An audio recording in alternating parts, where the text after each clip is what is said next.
오늘은 창세기 48장 1절에서 14절 말씀입니다. 우리가 참 예수님 믿고 난 뒤로 바로 그냥 막 변화된 삶을 살고 은혜가 넘치는 삶을 살고 말씀에 막 순종하고 누가 봐도 예수님의 사람이다라고 이렇게 드러나면 좋을 텐데 그렇게 되기는 참 좀 어려운 문제죠. 바로 그렇게 하나님의 놀라운 기적적으로 은혜로 변화된 사람이 있을 수도 있습니다. 그렇다고 해서 말씀을 풍성히 이해하고 깨닫고 그렇지는 않겠죠. 좀 삶이 했던 그 과거를 청산하고 이제 바르게 살려고 하는 그런 모습이 있으니까 그렇게 보여지긴 하겠습니다만은요. 근데 사람마다 좀 차이는 있습니다.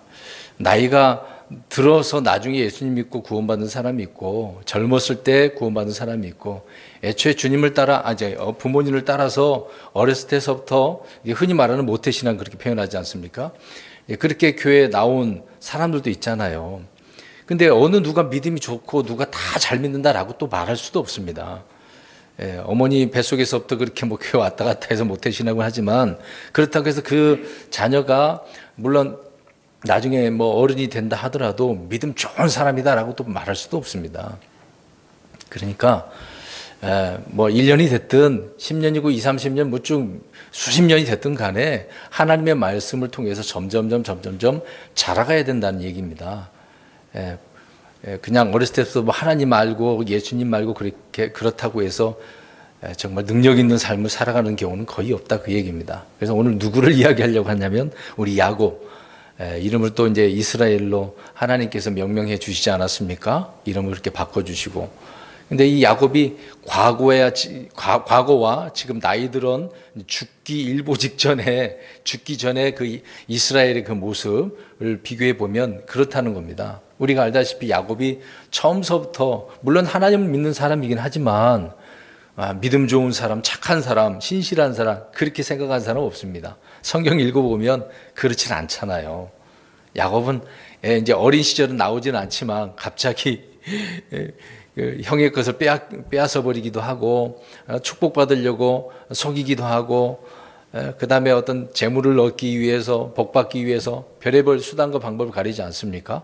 그런 야곱이 오늘 변화된 모습을 한 번 더 우리가 보게 되어집니다. 물론 중간중간에 그런 부분을 말씀드린 부분이 있겠습니다만은 이제 죽기 전에 야곱이 어떠한가라는 것을 오늘 우리가 보려고 하는 겁니다. 잠깐 뭐 앞에 있었던 일들을 우리가 조금 언급하게 되어진다면 130세의 늙은 나이에 이제 파라오와 또 아들 요셉의 그 초청에 의해서 이집트로 가게 되어지잖아요. 그래서 이제 이집트에서 17년을 더 살게 되어집니다. 그러니까 총 147세를 살고 죽게 되어지죠. 근데 이제 17년을 그렇게 살다가 죽음을 이제 앞에 두고 있는 그런 상황입니다. 그래서 파라오 앞에 가서도 야곱이 이야기를 하잖아요. 험난한 인생을 살았다. 정말 고난과 고통 속에서 살았다 그런 말도 하지 않습니까? 그러나 한편에는 땅에서 순례자의 삶을 살았다라고도 표현을 하고 있습니다. 이제 그 내용이 이제 태어날 때 형의 무엇을 잡고 태어났습니까? 발꿈치. 왜 먼저 나오려고 둘이 안에서 다퉜다고 하지 않습니까? 자, 그렇게 태어날 때부터 그랬고 자라가는 과정 속에서도 그랬고 또 그 이름에 따라서 야곱 이렇게 붙잡고 빼앗고 사기치는 그런 이름의 의미가 있지 않습니까?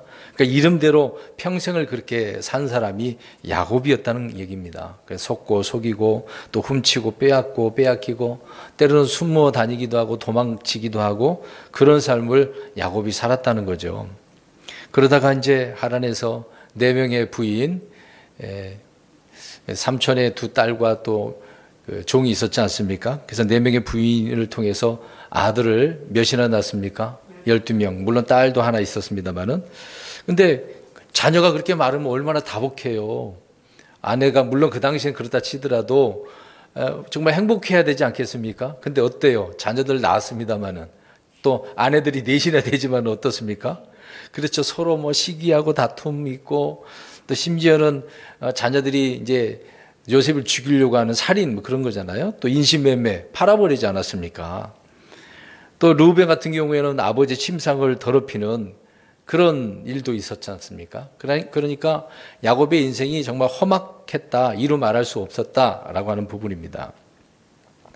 그런 이제 속고 속이는 그런 야곱이었는데, 이제 이런 야곱이 누군가를 이집트에 와서 축복해주고 있는 그런 모습들, 이제 파라오 앞에도 그랬고, 이제 오늘 요셉과 요셉의 그 두 아들들, 나중에 이제 다른 아들들까지 다 축복하게 되어지죠.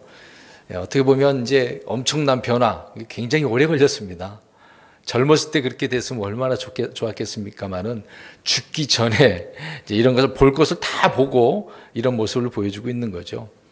이제 야곱이라고 하는 사람은 족장이기 때문에 또 물론 자녀들에게 복을 전해줄 수 있는, 상속해줄 수 있는 그런 상속권자이기도 하지 않습니까?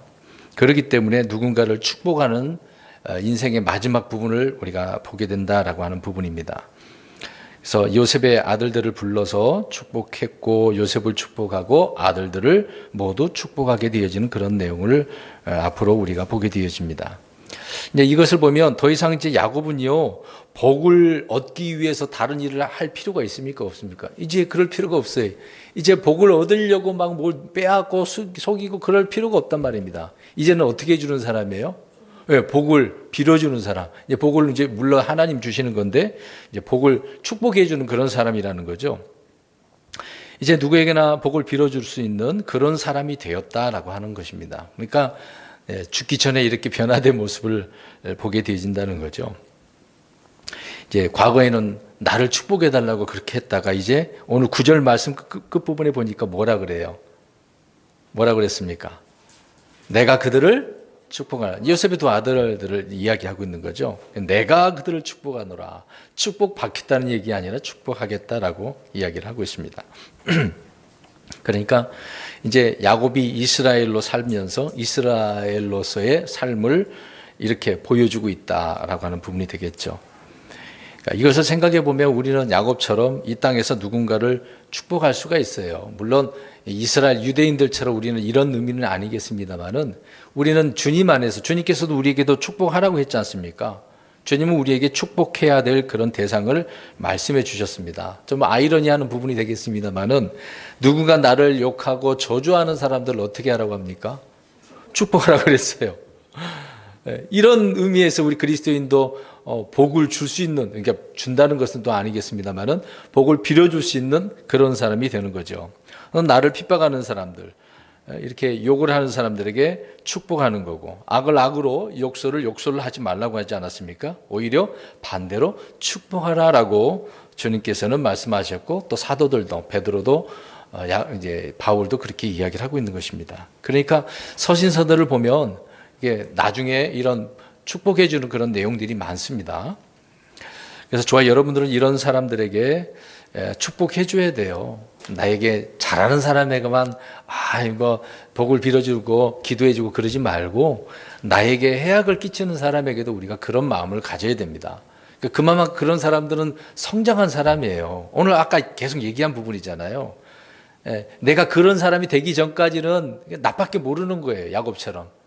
내가 복 받을 거야. 나 이거 가지고 싶어. 욕심이 그렇게 사로잡히니까. 그러나 이것을 우리는 뛰어넘어서 이제 성숙한 사람들로서 정말 축복해 줄 수 있는 그런 사람들이 돼야 된다. 뭐 어느 누가 낯선 사람들이라 할지라도 우리는 그렇게 해야 되겠죠. 근데 막상 우리가 나 자신을 이렇게 저주하고 핍박하고 욕하고 그러면은 어때요? 그게 안 되죠.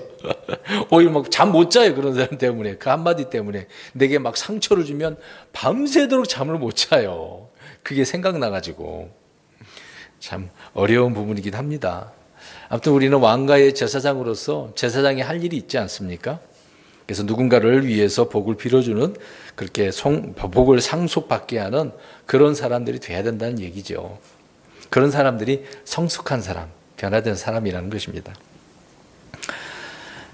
이제 하나님께서 아브라함에게 복을 주시지 않았습니까? 그래서 아브라함은 누구에게 복을 상속해 주죠? 이삭에게. 이삭은 야곱에게. 이제 야곱은요? 지금 이제 오늘 본문에 나오는 요셉의 두 아들, 그 다음에 요셉에게, 다음 주에 말씀드리겠습니다만은, 또 자기 아들들에게 복을 상속해 주는 거예요. 좀 희한하죠? 물론 하나님으로부터 우리가 받지만 그들에게는 이런 고난이 있었기 때문에 그러니까 하나님께서 아브라함에게 준 거를 그대로 아들에게, 이삭이죠. 이삭은 야곱에게. 자, 이런 식으로 우리가 이제 흔히 재산을 상속받는다고 하지만은 이스라엘은 복을 상속해 주거든요. 참 희한하죠. 우리가 말씀을 보면 이런 면을 볼 때 희한하다. 이 세상 사람들이 그 생각하고 기준하는 것을 볼 때는 뭐 이런 것이 뭐 상속이야? 라고 할 수는 있겠습니다만은 하나님은 그게 아니죠. 근데 그 상속이 무엇입니까? 복을 상속해 주는데 그 상속이 뭘까요? 축복한 내용이 우리 뭐 창세기 28장 4절에 나오는 앞에서 계속 말씀드렸던 내용인데요. 땅입니다. 땅. 아브라함에게 주신 땅, 곧 내가 나그네로 거하는 땅을 상속받게 하시기를 원하노라 하니라 라고 이렇게 복을 상속해 주고 있는 내용이 나옵니다. 그러니까 하나님께서 아브라함에게 주신 복은 뭐에 관한 거다? 땅에 관한 거라고요. 저 가나안 땅. 어떻게 보면 지구 전체라고도 볼 수 있지만 특별히 이스라엘이라고 하는 선민 아브라함부터 이제 주님께서 선택을 해 주셔서 저 가나안 땅 그거를 말씀해 주고 있는 것입니다. 그러니까 땅의 상속이 핵심이라고 하는 부분이죠. 그러니까 오늘도 왜 이런 이야기 하냐면 이제 그 뒤에 나오는 내용이 있습니다. 그 전에 우리가 47장 29절에서 31절에 보면 요셉에게 맹세하게 하잖아요. 어떻게 해요? 자기를 이집트에 묻지 말고, 그렇죠. 조상들과 함께, 그러니까 조상의 무덤에다 묻히라는 얘기. 조상의 무덤이 어디에 있는데요? 가나안 땅이잖아요. 네. 지금은 야곱은 어디에서 죽죠? 이집트에서 죽으니까. 그러니까 땅에 대한 부분인 것입니다. 그렇게 약속을 하고 또 복에 대한 내용들을 보면은 그렇게 설명을 해주고 있습니다. 오늘 다시 한번 요셉에게 그 부분을 확인시켜 주고 있는 그런 내용을 오늘 보게 되어집니다. 그래서 가나안 땅은 하나님께서 아브라함과 그의 씨에게 주신 것이기 때문에 이것을 그들은 계속해서 상속하는 고난이 있었고 복을 상속해 줬다라고 하는 부분이라는 것이죠. 이런 면을 볼 때는 우리 그리스도인들은 이 땅의 복이 아니라고 말씀을 누차 드렸죠. 우리는 하늘에 초소들이 있는 영적인 복이라고 에베소서 1장에 말씀하고 있는 것처럼 우리는 영적인 복인 것입니다. 유대인하고 그리스도인들하고는 복의 개념부터가 다른 것입니다. 그 복이 자체가 다르기 때문에 우리는 구별을 좀 해야 될 필요가 있습니다. 자, 한 절씩 우리 14절까지니까 좀 보겠습니다. 코로나 감염돼서 다 나은 것 같았는데 기침이 안 없어지네요. 계속. 자, 1절 보겠습니다. 이 일들 뒤에 어떤 이가 요셉에게 구하기를 보라 내 아버지가 병들었다 하므로 그가 자기의 두 아들 곧 므낫세와 에브라임을 데려가니. 이제 야곱이 병들었네요. 이 일 뒤에라고 했으니까 이 일 뒤에는 47장 30절에 있는 말씀을 이야기하고 있는 겁니다. 그래서 야곱은 이집트에 오기 전에 주님으로부터 자신이 이집트에서 죽는다는 것을 알았죠, 들었죠. 그래서 이제 가나안 땅으로 가야 된다는 그런 부분이 있기 때문에 그런 약속의 말씀을 받았으니까. 그래서 이 일 뒤에 지금 이제 요셉과 그 아들들을 보게 될 터인데 지금 야곱이 어떤 상태가 됐습니까? 병들었어요. 이제 노안이라고 보는 거죠. 이제 나이 들어서 여기저기 이제 고장이 난 겁니다. 기계도 오래 쓰면은 여기저기 고장이 나는 것처럼 야곱이 이제 나이가 들어서 기력도 없고 오늘 내 내용도 보면 앞을 잘 볼 수 없는 그런 부분까지 있게 되어지는 거죠. 그래서 이런 부분을 누군가 요셉에게 했고 또 요셉이 아버지에게 온 것을 보고를 하게 된 것을 보게 되어집니다. 자, 2절 보면 어떤 이가 야곱에게 고하여 이르되 보소서 당신의 아들 요셉이 당신에게 왔나이다 하매 이스라엘이 힘을 내어 침상에 앉으니라. 역시 어떤 이가 이번에는 요셉이 왔다는 것을 야곱에게 구해주고 있는 내용이죠. 근데 지금 병들었으니까 어디에 누워 있습니까? 침상에. 이제 흔히 요즘 표현을 하면 병상이죠. 자기가 누워 있는 그 침상이지만 거기 병들어서 거기에 누우면 병상이 되는 것이겠습니다. 아무튼 야곱은 그런 침상에 앉았는데 그냥 아들이 왔으니까 누워서 맞이할 수도 있는데 일어나는 것을 보게 되어집니다. 네, 그 뒤에 구절을 우리 볼게요. 네, 아무튼 147세의 나이인데 그래도 혼자 일어설 수 있다라고 하는 것은 그래도 몸이 아프긴 하지만 그래도 힘이 기력이 조금이라도 있는 것 같아요. 3, 4절 보겠습니다. 야곱이 요셉에게 이르되 하나님 곧 전능자께서 가나안 땅 루스에서 내게 나타나 내게 복을 주시며 내게 이르시기를 보라 내가 너를 다산하게 하고 번성하게 하여 너로부터 수많은 백성을 만들 것이며 내 뒤를 이을 내 씨에게 이 땅을 주어 영존하는 소유가 되게 하리라 하셨느니라. 앞에서 제가 말씀드린 그대로 있죠. 뭔 얘기라고 그랬어요? 복이? 땅. 그 얘기를 하고 있는 겁니다. 보겠습니다. 3, 4절. 이제 야곱은 요셉에게 자신이 주께 받은 복을 증언해 주고 있습니다. 그러니까 야곱은 대언자이기도 하니까 족장이고 대언자이기도 합니다. 그러니까 하나님께서 말씀해 주신 내용을 이 요셉에게도 지금 하고 있는 것이죠. 그래서 자신이 받은 복을 다시 상속해 주기 위해서 이런 말씀을 하고 있는 겁니다. 근데 여기서 또 중요한 부분이 있겠죠. 우리가 앞에서도 이거 공부한 내용입니다. 살펴본 내용인데요. 이 전능자에 대한 부분을 좀 한 번 더 이야기를 하고 5절로 우리가 넘어가려고 합니다. 전능자, 하나님은 전능하신 분이잖아요. 전능자라고 하기도 하고 또 나중에 여호와라고 하는 그런 부분이 있지 않습니까? 이 부분을 잠깐 이야기하려고 하는데 야곱은 하나님을 요셉에게 어떤 분이라고 했습니까? 전능자라고요. 하나님은 아브라함에게 전능자로 자신을 계시하시고 언약을 맺으시고 복을 주셨다라고 하는 부분을 우리가 살펴보았었습니다. 그래서 전능자 하나님은 창세기에 그렇게 말을 하고 있어요. 전능자 하나님 그러면 주로 창세기에 말씀하고 있다. 그럼 여호와 하나님은 어디에서 어느 책에서 주로 말을 하고 있죠? 출애굽기에서 여호와 하나님 그렇게 이야기합니다. 여호와 나는 나다 스스로 계신 분이 자다라고 말씀하고 있는 거죠. 이게 전능자. 창세기 17장 1절에 보니까 아브라함이 99세였을 때에 주께서 아브라함에게 나타나 그에게 이르시되 나는 전능자 하나님이라 라고 말씀을 하셨습니다. 그러니까 하나님께서 직접 아브라함에게 전능자라고 자신의 이름을 이야기하고 있는 거죠. 그냥 그게 주님의 이름이라고 보시면 되겠습니다. 주님의 그 호칭들이 많이 있기 때문에요. 창조주 하나님은 전능하신 하나님이라는 거죠. 전능하신 하나님. 못하시는 것이 없으시고 불가능이 없는 분이 전능하신 하나님, 창조주 하나님이 그렇지 않습니까? 말씀 한마디로 그냥 없었던 것이 만들어지는 것이죠. 그게 창조라고 하는 부분입니다. 그래서 전능하신 하나님이 주로 창세기에서는 그렇게 말씀하고 있다는 얘기죠. 그러나 여호와 하나님 그러면은 창조주보다도 구속. 그러니까 이스라엘을 저 이집트에서 어떻게 내시죠? 구원해 내시는 거기서 구출케 해주셔서 가나안 땅에 들어가게 하시는 거죠. 그래서 주로 그래서 출애굽기에서는 여호와 구속의 하나님을 말씀을 하고 있는 것입니다. 그래서 하나님은 사람과의 이런 관계성에 따라서 자신의 이름을 계시하셨던 거예요. 그래서 모세에게 출애굽기 6장 3절에 중반절에서 보면은 하나님 곧 전능자 이름으로는 아브라함과 이삭과 야곱에게 나타났으나 나의 이름 여호와는 그들에게 알리지 아니했다라고 이야기를 하고 있습니다. 창세기에서는 전능자. 근데 그들에게는 족장들에게는 전능자로서만 이렇게 나타났다고 말씀을 하고 있는 거죠.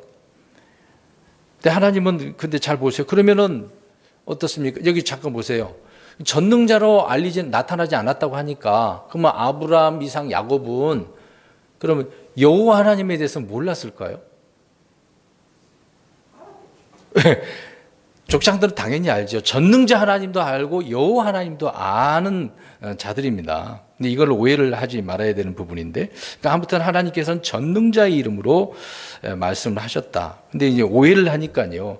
출애굽기 6장 3절 금방 읽은 것처럼 여호와는 알리지 않았다고 하니까 사람들이 그러면은 족장들은 여호와 하나님은 몰랐겠지 그렇게 얘기한다는 얘기죠. 그렇지는 않다는 얘기입니다. 근데 전능자 하나님은 계시록 1장 8절에 보니까 누구라고 할까요?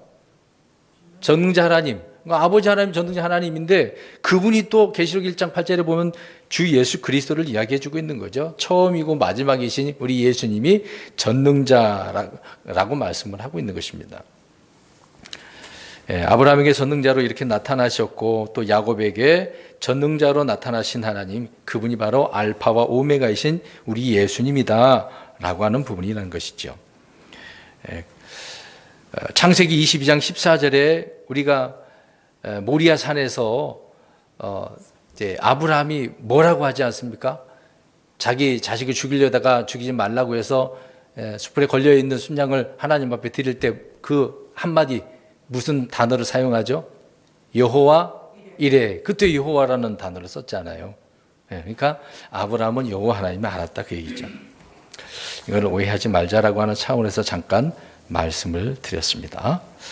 근데 야곱이 말한 그 가나안 땅을 보게 되어지면 오늘 3절 4절에 이제 언급하고 있는데 루스는 어디라고 말씀드렸습니까? 예전에는 루스라고 그랬는데 야곱이 그 루스를 뭐라고 불렀죠?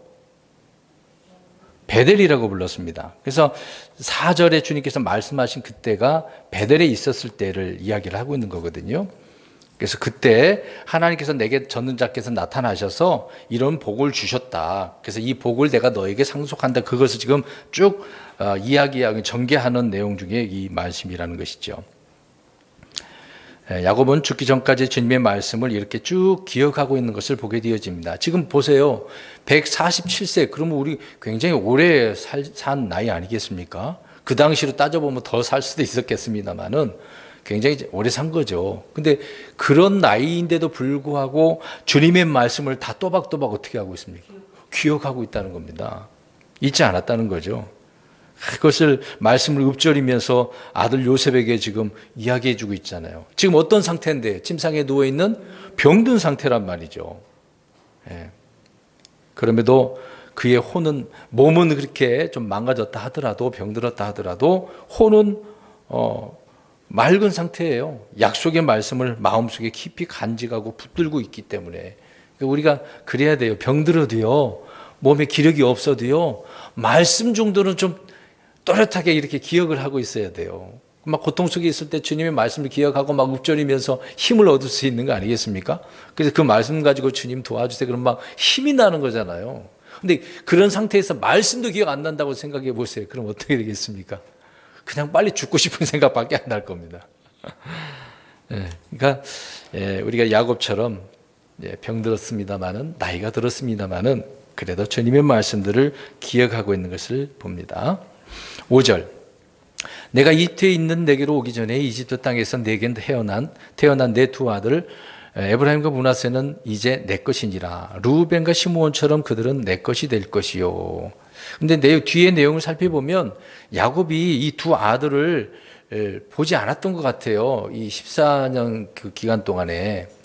근데 물론 봤는데 그렇게 못 본 것처럼 이렇게 이야기할 수도 있는 부분도 있겠습니다만은, 데려왔는데 이들은 누구냐라고, 뭐 눈이 잘 안 보여서 그럴 수도 있는데, 근데 두 아들을 지금 이야기를 하면서 그 두 아들이 누구 것이라고 이야기합니까? 내 것이다라고 이야기를 하고 있습니다. 이게 무슨 말이냐면, 야곱은 이집트에서 태어난 두 아들을, 요셉의 두 아들을 자신의 소유라고 지금 말하고 있는 것인데, 다른 손자들은 여기 해당하는 것은 없고, 그러니까 요셉의 두 아들만 지금 그렇게 이야기를 하고 있는 겁니다. 그래서 요셉은 야곱의 장자권을 물려받았기 때문에 그렇습니다. 자, 장자는 원래 누구예요?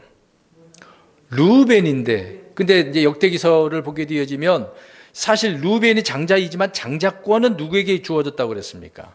요셉에게 주어졌다고. 근데 요셉이라고 하지 않고 그 다음에 읽어보면은 달라요. 우리 역대기상 가서 보겠습니다. 역대기상 5장 1절 2절을 한번 보시십시오. 우리는 좀 그 부분을 잘 이해를 해야 됩니다. 역대기상 5장 1절 2절 같이 읽습니다. 시작. 한편 이스라엘의 맏아들인 르우벤의 아들들은 이러하니라. 그는 맏아들이었으나 자기 아버지 심상을 더럽혔으므로 그의 장자권이 이스라엘의 아들인 요셉의 아들들에게 주어졌네요. 자, 보세요. 요셉이 아니라 누구라 그래요? 요셉의 아들들이라고 이야기를 하고 있네요. 장자권은 요셉에게 있는데 요셉의 아들들에게로 지금 넘어갔다라고 이야기를 하고 있는 거예요. 그러니까 그 장자권에 대한 소유를 지금 야곱이 누구에게 지금 넘겨주려고 하고 있는 거죠? 요셉의 두 아들들에게 이렇게 표현하고 있는 겁니다. 루벤의 장자권이 이렇게 넘어가게 되어진 것을 보게 되어지죠. 그래서 야곱이 두 아들 에브라임과 므낫세는 그래서 내 것이다라고 이야기합니다. 너 요셉의 것이 아니라고 이야기하고 있는 거예요. 희한하죠.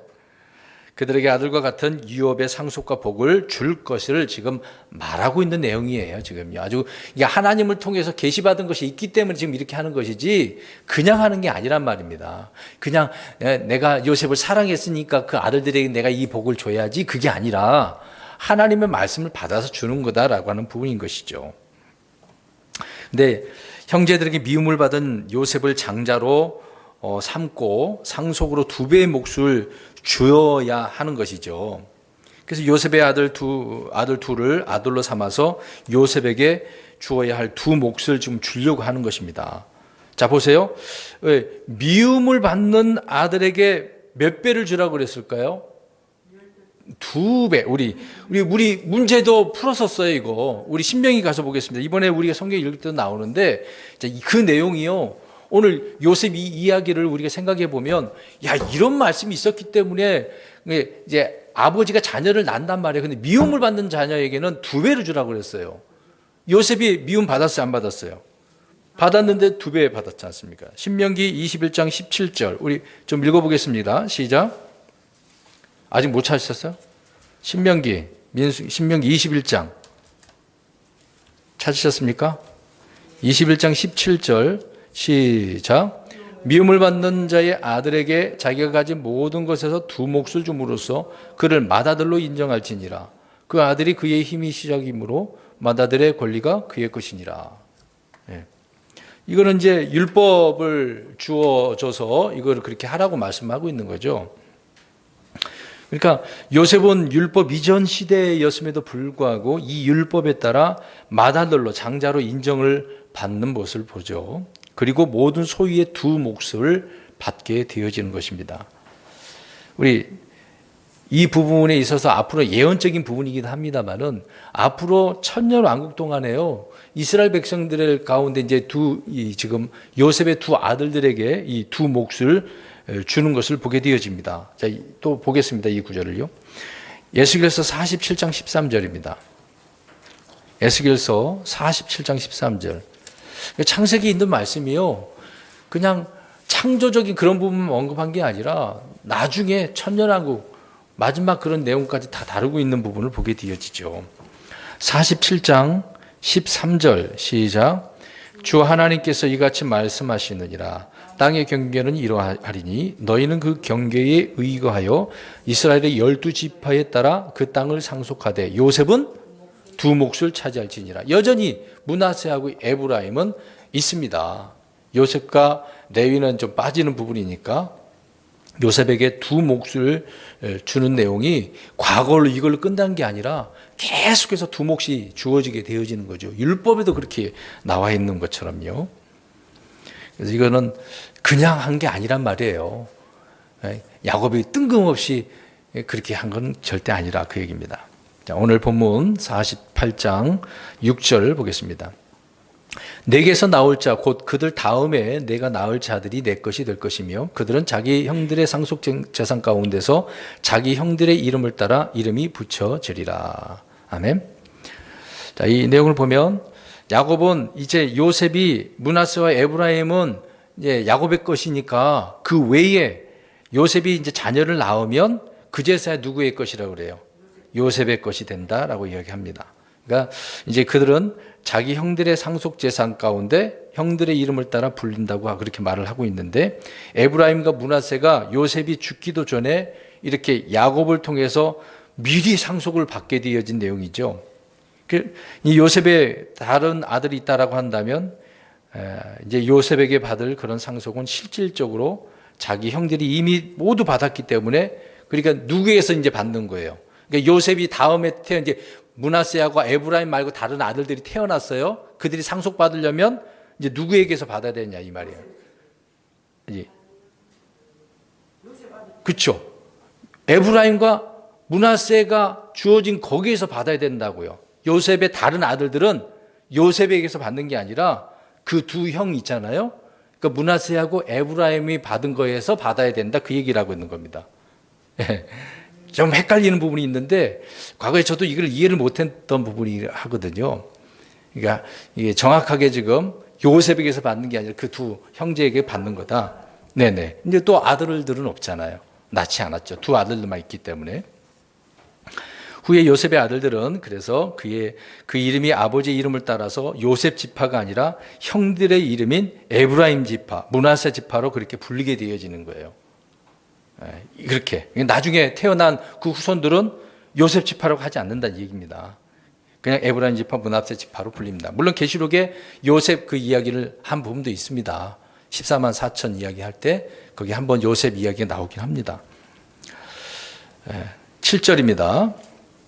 나에 대하여 말하자면 내가 바단에서 올 때 에브라까지 갈 길이 아직 조금 남아 있을 때에 라헬이 도중에 가나안 땅에서 내 곁에서 죽었으므로 내가 거기서 그녀를 에브라길에 묻었는데 바로 그것은 베들레헴이니라 하니라. 여기서 보면은요, 야곱이 지금 누구를 회상하고 있습니까?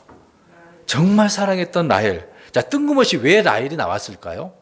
물론 사랑해서 막 로맨틱하잖아요. 요셉에게 물론 요셉이 라헬에게 낳았으니까 내가 얼마나 사랑했는지 아냐? 지금 그 얘기 하려고 했을까요? 지금 보면 그런 내용이 아니에요. 그런 내용이 아닙니다. 지금요. 뜬금없이 라헬 읽다 보면은 라헬 얘기를 갑자기 왜 하려고 그러지? 그렇게 생각할 수도 있단 말입니다. 네, 그런 의미는 아니고요. 라헬이 길에서 그러니까 가나안 땅에서 야곱 곁에서 죽었다라고 지금 설명을 해주고 있는 거예요. 요셉에게. 그래서 야곱이 그녀를 묻었다라고 이야기를 하고 있는 것입니다. 그러니까 야곱이 죽어서 이집트가 아닌 가나안 땅으로 옮겨져야 되는 이유를 지금 설명하고 있는 거예요. 내가 어디에 묻혀야 되는지를 설명하기 위해서 지금 라헬 이야기를 하고 있는 것입니다. 그러면 지금 야곱은 조상의 묘 누구에게 있는 그 무덤에 들어가야 되죠? 아브라함, 이삭, 야곱이 있는데. 근데 라헬은 어디에 묻혔어요? 거기 묻혔어요? 안 묻혔어요? 안 묻혔어요. 레아가는 거기 묻혔지만 라헬은 길가에다가 에브라 길이라고 그랬잖아요. 근데 그 세겜 그 지역하고 에브라 그 길하고 멀지 않아요. 가깝다 그 얘기를 하고 있는 겁니다. 그러니까 자신의 손으로 아내를 그 묻은 그곳, 그 땅과 가까운 곳이긴 하는데 내가 그 가나안 땅 조상의 묘에 묻혀야 된다. 묻히고 싶다. 나를 거기에 묻어달라. 라는 것을 설명하고 있는 거죠. 그래서 야곱은 요셉에게 이러한 내용을 뜬금없이 내가 얼마나 사랑했는지 아냐 그 얘기하려고 하는 게 아니라 내가 거기에 묻혀야 될 이유를 설명하기 위해서 그 이야기를 하고 있는 거죠. 근데 그 베들레헴에서 나중에 누가 나시죠? 예수님이 나시죠. 한 여인에 의해서 이제 마리아에 의해서 거기서 또 하나님께서 또 계획이 있기 때문에 그런 부분이 있는 거죠. 엄청난 일들이 그 하나하나가 예언적인 의미를 담고 있는 것입니다. 8절 9절을 보겠습니다. 이스라엘이 요셉의 아들들을 보고 이르되 이들은 누구냐 하니 요셉이 자기 아버지에게 이르기를 그들은 하나님께서 이곳에서 내게 주신 내 아들들이니이다 하매 그가 이르되 원하건대 그들을 내게 데려오라 내가 그들을 축복하리라 하니라. 이제 라헬에 대한 이야기를 할 때 요셉의 아들들이 들어오게 되어진 장면을 보게 되어지죠. 야곱은 아들이 누구인지를 물었고 요셉은 하나님께서 이곳에서 내게 주신 아들, 내 아들들이라고 이렇게 주신 선물이라고 설명을 하면서 그런 가정에 그것을 듣고 야곱이 축복하겠다라고 이야기를 하고 있습니다. 그러니까 앞에서 말씀드린 것처럼 이제 자기가 축복을 받으려고 하는 게 아니라 축복해주는 복을 받으려고 하는 게 아니라 복을 상속해 주려고 하는 그런 야곱 이스라엘의 모습을 보게 되어지는 거죠. 그러니까 누군가를 이렇게 축복하는 자가 되어졌다라고 하는 부분입니다. 말씀드린 것처럼 우리도 그렇게 해야 된다는 얘기죠. 간단한 내용입니다. 10절 11절 그런데 이스라엘은 연로하여 눈이 어두워서 볼 수 없더라. 요셉이 그들을 그에게 가까이 데려가니 그가 그들에게 입맞추고 그들을 안으며 이스라엘이 요셉에게 이르되 내가 내 얼굴을 보리라고는 생각하지 못하였는데 보라 하나님께서 내게 내 시도 보여주셨도다 하니라. 이삭은 눈이 멀어서 곧 죽을 줄 알았잖아요. 근데 오래 더 몇십 년 더 살지 않았습니까? 이제 야곱은 눈이 어둡게 됐는데 더 살지는 못한 것 같아요. 147세에 죽었기 때문에요. 아무튼 야곱은 노년에 이삭처럼 시력을 이렇게 좀 잃게 되어지는 모습을 보게 되어지는 거죠. 요셉이 므낫세와 에브라임을 야곱에게 이렇게 데려가니까 입을 맞추고 안고서 축복하려고 하는 것을 보게 되어집니다. 그러니까 생각지도 못한 이제 두 아들들을 보게 되었으니까, 하나님께서 보내주셨으니까 얼마나 감격하겠습니까? 이것을 보게 되어지면, 그러니까 우리가 생각하지 못한 일을 하나님께서 그렇게 주실 때가 있어요. 사실 야곱이 지금 고백하고 있는 것처럼 나는 이거 생각지도 못했다. 그냥 요셉만 생각했는데 이렇게 열매도 있게 되었으니까 얼마나 기쁘겠어요. 이것을 생각해 보면 우리가 하나님께 구하는 것 그 이상으로 생각지 못했던 것으로 막 넘치는 것으로 주실 때가 많거든요. 그럴 때 우리는 더 이렇게 야곱처럼 감사하고 찬양과 영광을 돌려야 되겠죠. 또 그렇다고 해서 꼭 그것만 영광 돌리고 감사하는 게 아니라, 하나님께서 때로는 우리에게 징계, 매도들기도 하고 환경이 안 좋은 쪽으로, 내가 볼 때는 그렇죠. 그러나 하나님은 그것이 선한 길이고 복된 길이라는 것을 말씀해 주고 있는 겁니다. 그래서 고난의 길이라 할지라도 받아들여야 되는 거죠. 왜 그런지 하면 금방 말하고 있는 것처럼 우리가 생각하지 못한 것으로 하나님께서 행하셔서 놀라운 역사를 보여주실 수 있기 때문에 그렇습니다. 그러니까 우리는 내 생각대로만 해달라고 하는 게 아니라 주님께서 원하시는 대로, 정말 내가 생각 그 이상의 것을 하나님 은혜가 넘치게 해달라고 늘 우리는 그런 마음과 기도 자세로 주님 앞에 구해야 되는 겁니다. 야곱은 지금 그런 장면 속에서 하나님께서 내게 이렇게 주셨다라고 말씀을 하고 있는 거죠. 보여주셨다고요. 그래서 감사와 찬양을 드리면서 그들에게 입을 맞추게 되는 것이죠. 12절 보겠습니다. 요셉이 그의 무릎 사이에서 그들을 데려오고 또 얼굴을 땅으로 향한 채 몸을 숙이며, 무릎 사이에서 아들들을 데려오고 엎드리면서 이렇게 나오게 됐다는 것을 설명하고 있는 거죠. 간단한 장면의 내용이니까 그냥 넘어가도 될 것 같습니다. 13절, 그들을 둘 다 데려다가 오른손으로는 에브라임을 취해 이스라엘의 왼손을 향하게 하고 왼손으로는 므낫세를 취해 이스라엘의 오른손을 향하게 하며 그들을 그에게 가까이 데려가며, 이제 안수 복을 상속해 줄 때 안수해 주고 있는 그런 장면의 모습이라고 볼 수가 있겠죠. 왜 손을 머리에다가 대려고 하는 그런 장면이니까. 근데 요셉이 생각할 때, 여기 잘 보세요. 요셉은 우리가 알고 있는 것처럼 정말 신실하게 하나님을 믿는 그런 사람이었잖아요. 근데 여느 아버지처럼 정말 그런 것은 있었던 것 같아요. 자, 누가 첫째입니까? 요셉의 두 아들들에서 므낫세, 에브라임. 그러니까 이제 야곱이 이렇게 앉아 있으면 야곱의 오른손은 어디예요? 이쪽에. 이제 제가 야곱이라고 생각해 보고 오른손 여기 있잖아요. 그럼 반대로 요셉은 오른손이 어디입니까? 이쪽이니까. 예.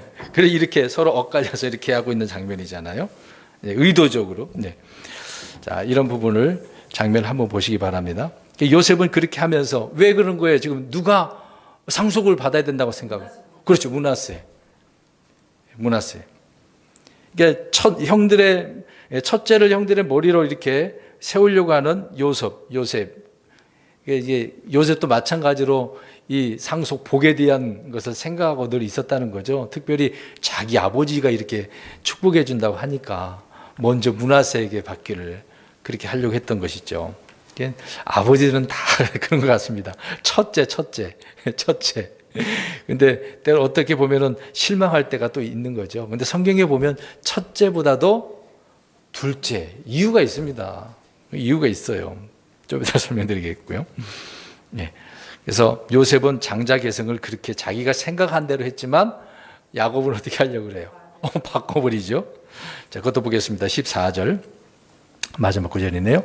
이스라엘이 오른손을 내밀어 동생인 에브라임의 머리에 얹고 왼손을 므낫세의 머리에 얹으며 의도적으로 자기 손을 어긋나게 유도하였으니 이는 므낫세가 맞아들이기 때문이더라. 말씀드린 것처럼 요셉은 그렇게 자기가 생각했던 대로 이렇게 했습니다만은, 그러나 야곱은 의도적으로 그렇게 하지 않았다라고 이야기합니다. 그러니까 이 의도적이라는 단어를 한번 생각해 보세요.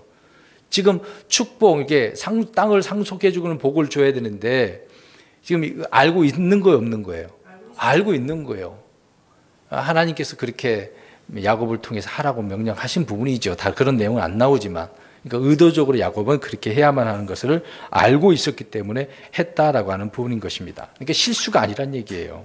맑은 정신으로 나이가 들고 병들었음에도 불구하고 이런 부분은 아까도 말씀을 기억하고 있는 것처럼 맑은 정신으로 그 의지에 따라 잘 행하고 있는 것을 보게 되어집니다. 그러니까 복의 상속은 어떤 출생 순서나 혈통에 따른 게 아니에요. 하나님께서 주시고자 하는 자에게 주시는 거죠. 비록 야곱은 눈이 멀긴 했습니다마는, 앞을 잘 보지 못했습니다마는 누구에게 복을 주는지는 분명히 알고 있었다, 그 얘기인 것입니다. 이제 요셉의 소원대로가 아니라 하나님의 뜻대로 손을 그렇게 얹었다라고 하는 것이죠. 우리가 자녀들에게도 부모가 기도하지 않습니까? 똑같은 내용의 기도를 할 수도 있을 거예요. 그러나 마음이 더 가는 자녀도 있고, 미운 놈 떡 하나 더 준다고 미워도 더 기도하기도 하고, 잘 되기를 바라는 것이지 부모는요. 근데 하나님은 우리가 아무리 그렇게 기도를 하지만 그대로 해줄 때도 있습니다만은, 하나님이 원하는 것이 있을 때는 그렇게 기도해도 안 주실 때가 있어요. 그게 좀 다른 면이죠. 우리가 모르는 것이 있으니까. 그럼에도 다시 한번 강조하지만 야곱은 눈이 멀고 병들었고 기력이 없다 하더라도 분명히 자기가 해야 될 일, 주님의 말씀들을, 하나님의 계획들을 정확히 알고 행하는 것을 본다라고 하는 것입니다. 앞에서 말씀드린 것처럼 성경은요, 첫째가 아닌 둘째를 택하고 있습니다. 그 이유는요, 첫사람 아담과 둘째 사람 우리 예수 그리스도를 예표하기 때문에 그렇습니다. 첫사람 아담은 실패하잖아요. 근데 마지막 아담, 둘째 아담이라고 불리는 우리 예수 그리스도는 모든 것을 다 완벽하게 마무리 지으시고 이루시는 것을 보게 되어집니다. 죽기 전 야곱은 이미 성숙한 그런 영적 사람으로서의 이런 분별력과 명철을 가지고 있었다라고 하는 부분인 것입니다. 그래서 야곱은 사람이 주님의 징계와 단련을 거칠 때 얼마나 성숙하고 변화될 수 있는지를 잘 보여주고 있는 거예요. 그래서 처음에 제가 말씀드리지 않았습니까? 그러니까 우리 그리스도인들은요, 구원받고 난 뒤로요, 말씀을 통해서 우리가 배우고 깨닫고 자라나야 됩니다. 지식이 있다고 해서 그 사람이 훌륭한 그리스도인, 믿음 좋은 사람 아니에요. 아닙니다. 하나라도 배운 말씀을요, 그 말씀대로 순종할 때, 적용할 때 우리가 성숙한 사람을 살 수가 있습니다. 10가지에서요 10가지만 제대로 순종하고 바르게 해도요 훌륭한 믿음으로 살 수가 있습니다. 물론 지식은 알아야 되겠죠. 내가 할 수 있는 만큼 선에서 그렇게 해야 되는데, 행하지는 않고 100가지는 알고 있는데 하나도 행하지 않는다고 생각해 보세요. 그건 잘못된 거잖아요. 물론 많이 알아서 많이 행하면 정말 좋은 일인데, 말씀드리고 강조하는 점은 하나라도 우리가 바르게 해야 된다. 이렇게 성숙한 사람이 돼야 되는데 그렇게 못하면 어떻게 되겠습니까? 야곱은 이렇게, 물론 이것을 통해서 우리가 본보기로 삼고, 그럼 나중에 나이 들어서 죽기 전에 내가 그렇게 해야지, 그러면 안 되잖아요. 그러면 안 되잖아요. 이미 이제 우리가 이런 것을 말씀을 들으면, 그래, 내가 깨닫지 못했으니까 지금부터라도 내가 성숙한 사람으로, 순종하는 사람으로 살겠다. 그래서 오늘 말씀처럼 내가 그들을 축복하리라고 한 것처럼 우리도 원수들에게까지라도, 저주하는 자에게까지라도, 나에게 욕해주는 사람까지라도 축복해 줄 수 있는 그런 성숙한 사람, 저와 여러분들이 되기를 주의 이름으로 축원합니다. 아멘. 기도하겠습니다.